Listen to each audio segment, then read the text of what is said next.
Parce que vous connaissez mon amour pour les livres de design graphique, et ben on se retrouve aujourd'hui pour la partie 4. Alors, on va commencer par un livre, et pas des moindres, parce qu'il pèse 30 kilos, littéralement. C'est un Taschen, vous savez, un éditeur que j'adore. Donc littéralement, ce livre est une œuvre d'art. Alors vraiment, à côté de moi, le truc est énorme. Donc ça, c'est l'édition rouge, logo modernisme, mais on a une édition bleue avec logo Beginnings. Donc en fait, il existe deux versions de ce livre. Pour le moment, dans ma collection, je n'ai que le rouge, mais juste ici, je vous mets la photo, on a une édition bleue. Parce que, je vous avoue, ce livre a quand même un prix. Il est vendu au tarif de 60 €, je crois, parce qu'on me l'avait offert. Donc vous imaginez bien que c'est quand même un sacré tarif. Ces deux livres, ça fait 120 € en tout.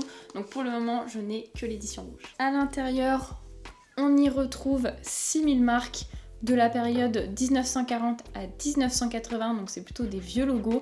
Et en fait, ce que j'aime particulièrement avec ce livre, c'est qu'on a plein de logotypes par lettre. Donc voici quelques exemples: la lettre A, la lettre M, la lettre L, pour faire de la veille sur les monogrammes. C'est super intéressant. Et on a vraiment aussi une mine d'or d'idées avec des formes, des photos aussi. Donc je vous recommande vraiment ce livre. On repassera pour la prise en main, parce que j'avoue qu'il vaut mieux se mettre sur une table pour le lire, parce que là, je vous imaginez, mais ouvert, le truc est énorme, il prend littéralement tout l'écran. Donc c'est vrai qu'à manier, il est pas simple, c'est plutôt un objet de déco, même si je m'en sers parfois quand j'ai des logos plutôt monogrammes, ça me permet d'aller chercher de l'inspiration. Mais voilà, Taschen ont encore frappé fort avec cette édition. On continue avec un deuxième Taschen, mais cette fois-ci sur les packaging et en format beaucoup plus réduit. Donc ça, comme je le disais, c'est plutôt un livre effectivement sur les packaging. Il va réunir une sélection de plusieurs centaines de créations sur les lauréats des Pen Awards de 2008 à 2016. Donc en fait, on y retrouve une multitude de packaging. Donc ça, c'est aussi trop bien pour faire de la veille. Ça m'arrive peu de faire du packaging, mais parfois quand j'en fais, ça peut me donner quand même pas mal d'inspiration. Donc voilà, je trouve que c'est trop bien en termes de compo, de couleurs, de taille d'objet, de packaging, voir un petit peu comment les informations sont mises. Franchement, j'aime beaucoup feuilleter ce genre de livre-là. Donc encore une fois, un livre à avoir dans sa bibliothèque. En plus, celui-ci, vraiment, il est tout petit, il prend pas de place, et je crois que niveau tarif, il est beaucoup plus abordable que celui que je vous ai présenté juste avant. C'est toujours des livres de qualité, je trouve, qu'il faut avoir, parce que pareil, même quand on fait des logos, etc., moi j'aime bien trouver de l'inspiration dans les livres. Ça change un petit peu de Pinterest, etc., de voir un petit peu ce qui a aussi été fait auparavant. Donc voilà, un petit coup de cœur encore pour ce livre de l'édition Taschen. Un livre que j'ai acheté récemment, mais qui était dans ma wishlist, qui est en fait La Palette Perfect, donc un livre de couleurs. Vraiment, ce livre, ça a été un coup de cœur. Déjà, est-ce qu'on en parle de ce gradient absolument magnifique? Vous pouvez voir qu'il est au tarif de 25 €. Celui-ci, je l'ai trouvé à la Fnac. Et en fait, vraiment, là, moi qui adore vraiment les palettes de couleurs et trouver de l'inspiration, sachant que je sais pas vous, mais quand je crée des identités visuelles, je trouve que trouver vraiment les couleurs, voire la couleur parfaite, c'est extrêmement compliqué. Genre moi c'est encore pire que les typographies, je crois. Moi les palettes de couleurs, j'en fais plein, et je trouve que le logo vit différemment selon la couleur que l'on va choisir. Donc là, en termes d'inspiration, pépite ce livre. Celui-ci, il est vraiment super bien. On a vraiment un focus par couleur, avec son histoire, la signification de la couleur, et aussi la signification dans différents pays. Donc ça peut être bien à prendre en compte quand on fait de l'international.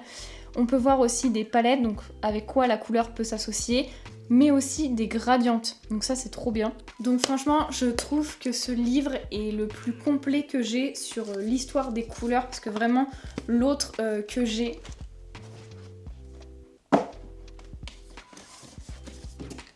Donc celui-ci, La Palette Perfect, alors déjà en termes de design, rien à voir, genre celui-ci fait vraiment livre... Je sais pas, j'aime pas trop l'identité de ce livre, mais vous voyez, il y avait aussi des palettes de couleurs, des images, donc il est quand même bien pour s'inspirer et pour trouver des associations de couleurs, mais je trouve que celui-ci est largement supérieur en termes de qualité et de contenu. Donc si je devais vous sélectionner qu'un seul livre qui parle en tout cas de couleurs, ça serait celui-ci.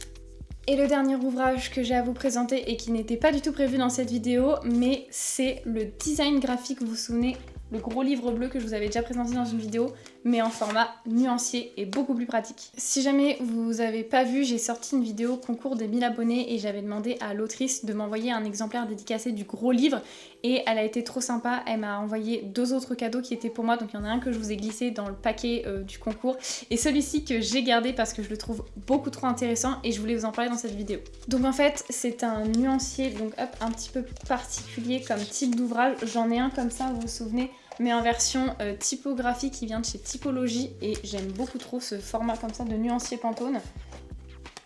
Donc dans cet exemplaire là on va retrouver l'histoire du graphisme, mais ce qui m'intéressait le plus effectivement c'est qu'on retrouve les formats papier. Par exemple moi c'est quelque chose que j'oublie tout le temps, au-delà de l'A4 je suis incapable de me souvenir des dimensions des formats de papier. On retrouve également les formats de fichiers, les raccourcis clavier, les finitions, les types de papier, les types de reliures. Donc ça quand on a affaire à un imprimeur ça peut être bien de parler son langage et de refaire une petite aparté sur les reliures. On a vraiment des thématiques, parfois ça fait du bien d'avoir des petits rappels comme ça sur le design graphique, donc je trouve que c'est un objet à avoir absolument sur son bureau pour avoir voilà, des petits rappels parce que des fois on oublie un petit peu.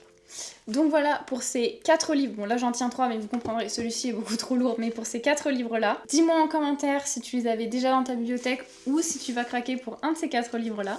En tout cas je suis trop contente de pouvoir vous présenter tous ces livres, je crois qu'on arrive à la fin de ma collection, donc la partie 5 je pense n'arrivera pas tout de suite. En tout cas j'espère que ce format de vidéo te plaît quand même, que ça te permet de découvrir des ouvrages et moi j'adore faire ce format. N'hésite pas à t'abonner à la chaîne YouTube, moi je te souhaite une bonne journée, ciao.